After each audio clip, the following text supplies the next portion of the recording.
کیا آپ نے کبھی سنا ہے کہ ایک آدمی کو زہریلا جانور کاٹ لے اور وہ صرف سورہ فاتحہ پڑھنے سے ٹھیک ہو جائے؟ نہ دوا، نہ اسپتال، نہ ٹیکہ، صرف قرآن پاک کی تلاوت۔ یہ کوئی کہانی نہیں بلکہ ایک حقیقی واقعہ ہے جس کی تصدیق خود رسول اللہ صلی اللہ علیہ وسلم نے فرمائی۔ السلام علیکم ورحمۃ اللہ وبرکاتہ۔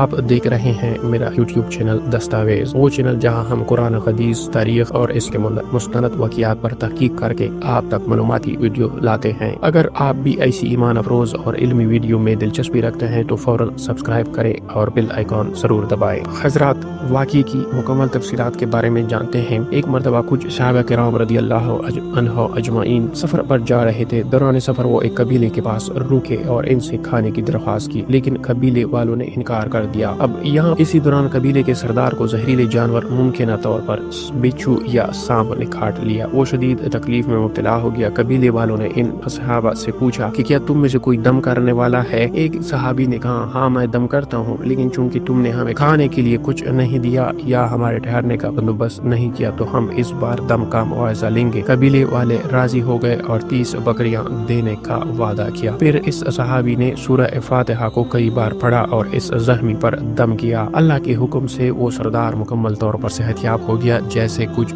ہوا ہی نہ ہو۔ اب جب صحابہ مدینے واپس پہنچے تو انہوں نے نبی کریم صلی اللہ علیہ وسلم سے پوچھا کہ کیا یہ عمل درست تھا؟ رسول اللہ صلی اللہ علیہ وسلم مسکرائے اور فرمایا، تجھے کیسے پتہ چلا کہ یہ سورہ فاتحہ رقیقہ ہے؟ پھر آپ صلی اللہ علیہ وسلم نے اس عمل کی تائید فرمائی اور ان بکریوں کو حلال اور جائز قرار دیا، بلکہ مزاحاً فرمایا، ان میں سے میرا بھی حصہ رکھو۔ یہ واقعہ صحیح بخاری حدیث نمبر 2276 اور صحیح مسلم حدیث نمبر 2201 میں تفصیل سے موجود ہے۔ اس واقعے سے ہمیں کیا سبق ملتا ہے؟ سورہ فاتحہ صرف ایک دعا نہیں بلکہ روحانی شفا ہے۔ قرآن میں جسمانی اور روحانی بیماریوں کا علاج بھی شامل ہے۔ رسول اللہ صلی اللہ علیہ وآلہ وسلم نے قرآنی دم کو جائز قرار دیا ہے بشرطے کہ وہ جائز طریقے سے ہو۔ ہمیں قرآن کو صرف پڑھنے کے لیے نہیں بلکہ عمل اور علاج کے لیے بھی استعمال کرنا چاہیے۔ اگر آپ کو یہ واقعہ ایمان کو تازہ کرنے والا لگا ہو تو اس ویڈیو کو ضرور لائک کریں اور اپنے دوستوں سے شیئر کریں۔ ایسی مزید قرآنی اور حدیث پر مبنی معلوماتی ویڈیوز کے لیے ہمارے چینل دستاویز کے ساتھ جڑے رہیے۔ تب تک کے لیے السلام علیکم ورحمۃ اللہ وبرکاتہ۔